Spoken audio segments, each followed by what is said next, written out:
I've been made aware of this like little fight within Catholicism through you, Matt, here, that there's a few, like, I guess, Catholic fundamentalists who think that because this Pope is more progressive. I'd call them white Catholics. Okay, white Catholics who they think he's the Antichrist secretly or something like that. That's the conspiracy theory, right? I would rock it. It would be. Cool. I mean, and the Antichrist would be woke if that's the case. They're what you call Dan Brown Catholics. They're yeah. It's mainly like Catholics who hear a messaging that says, "Hey, it's not great to just make your entire religion about demonizing women who get abortions and gay people." And like, sounds something like Satan would say. Yeah, that can't be the Pope talking. That must be Satan. And you know, like that's what like that Harrison Butker guy, all those like Catholic fundamentalists and who knows. Converts are even a weirder group. Like I was born into it. Like I choosing to do it when you're like 17. Well, that's J.D. Vance is a late convert, and something to note: Opus Dei, cough, cough, cough. But I just say this because I found this commentary by Newsmax's Carl Higbie to be a bit funny, because the Pope, in his antichrist ways with all of the wokeness, he has criticized Donald Trump's mass deportation plans. He called it a disgrace. Back in the day when he was talking about building the wall and Mexico paying for it, people forget that. Mexico never did pay for said wall. But back in the day, that same Pope said it was not Christian for him to want to build that wall. So obviously, Satan has taken over him, and Newsmax and Carl Higbie are here to call it out. Area said, "We oppose any mass deportations." Yeah, do you? The Pope, the day before Trump was inaugurated, said Trump's plan to deport migrants was a disgrace. All right, Padre, no disrespect to the position of the Pope, but you are way off base here, dude. Padre. Like, maybe, just maybe, Trump should respond to that by chartering a bunch of direct flights into the Vatican. Oh, you're not worried, Mr. Pope, because you're behind your walls? Why is that? Oh, that's right, to keep people out. Why do you get to have borders, right? So until you start taking in hundreds of thousands into your precious city, like so many of our cities are, how about you sit this one out, huh? We voted for this type of immigration stance, and we're not really interested in some religious leader who we certainly didn't elect. Well, most of us areas. We didn't elect the Pope. He can't give his opinions. I love that. This is what the right is always like. Hey, you want there to be more humane immigration policy? Why don't you take a migrant into your home? See how you like it. Are you, under our current Joe Biden anarchical immigration policy, are people having to be like forced in the government program to take immigrants into their home? Because that's not happening now. But they create like this false sense of just like this liberal piety, the Pope, and wanting to help the poor and the hungry. And I mean, he's insulated because he's privileged with his walls. We don't have the walls like the Pope does. So silly. The Pope is fairly consistent. It might be surprise, particularly white Catholics like Higbie there. They've been pretty consistent because there's a lot of Catholics that flee terrible situations. It's kind of actually even a little bit central to some of the teachings. But anyway, Pope Francis always called for safe passage for migrants fleeing violence. That also happens in Europe. I don't know if Higbie is aware of what's going on in the Mediterranean, and says that we should address the root causes. Yeah. So interesting. What does he think the Pope's going to say? Yeah, more razor wire. Let's see those migrants all cut up in the Rio Grande. Yep. That's what Jesus would have wanted. Cut the dinghy up. Make it. Yeah. Drown them. Okay. Thank you, Pope. For your opinions on U.S. politics now.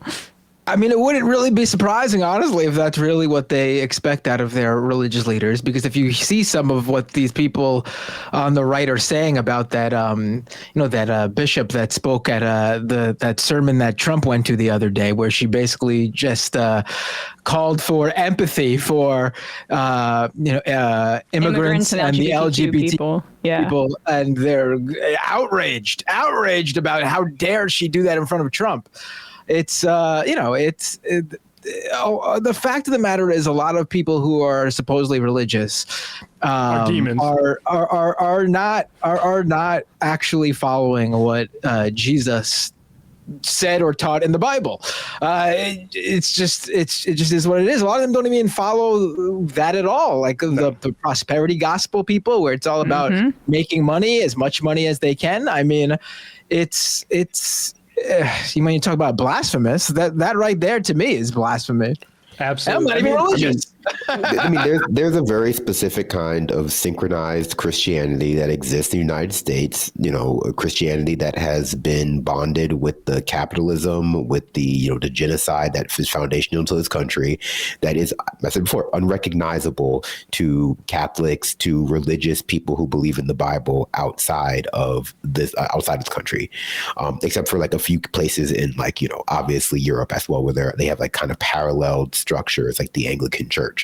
And it's one that demonizes the poor, idolizes the wealthy, preaches like fire and brimstone for those who are marginalized, and the grace of God for those who like drape themselves in like gold and investments and jewels. And it's very transparent to anyone who doesn't profess to be part of that community, that they look at the Bible as a totem that just gives them authority over anyone else who they want to have authority over, like their wives, their kids, Black people, women in general. Like it's just so transparent that like when people try to like weaponize the Bible, it's like, you don't even believe that, man. Like, no, you don't it's just believe in a all that. cudgel for enforcing existing hierarchies. Yeah, exactly. I mean, I always point out, like the Southern Baptist Church, which to its credit did apologize for support of slavery and segregation in 1995 and adopted a resolution condemning white supremacy in 2017. But in 1845, it became the Southern Baptist Church for the reason we all can guess. Can understand. They supported slavery and that it was ordained by God. Yeah. Like the religion, especially ostentatious use by political actors, if I was a religious person, it would smell like sulfur. Well, yeah. I mean, religion has always been used by like, political actors as a way to, naturalize the hierarchies that they've created to benefit themselves on earth, right? It goes all the way back to like the mandate of kings that existed in parts of Asia, like, pharaohs, all other stuff. This is just like a very Americanized version of it, where like every, person is their own preacher, and therefore also their own like they have the only ability to condemn other people to hell. Right. Hogtown says in 1170, Henry II remarked out loud to his followers, "Will no one rid me of this turbulent priest?" His couriers subsequently rode out to Canterbury and killed the archbishop. It's been interesting to see this metaphorical equivalent rolling out in the last couple of days. Yeah, well said.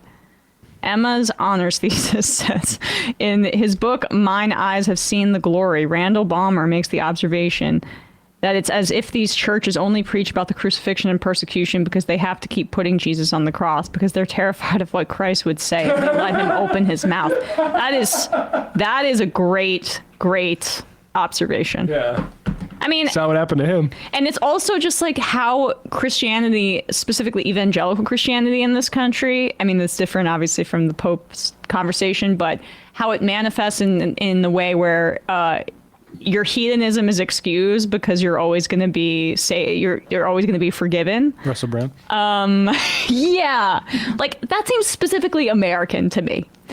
Well, that's why you got to come here. Yeah. Maybe too. I mean, the Catholic Church did used to sell indulgences, so I guess there's always been carve-outs for people, for wealthy people. Yeah. No. I mean, but even it's almost like democratic in that. Not democratic. I didn't mean it like that. It's more widespread, I guess, in American evangelicism. Hey folks, don't forget to hit the subscribe button and check out our daily show. We do it every day at 12 p.m. Eastern for about 2.5 hours. We even take phone calls. You should check that out.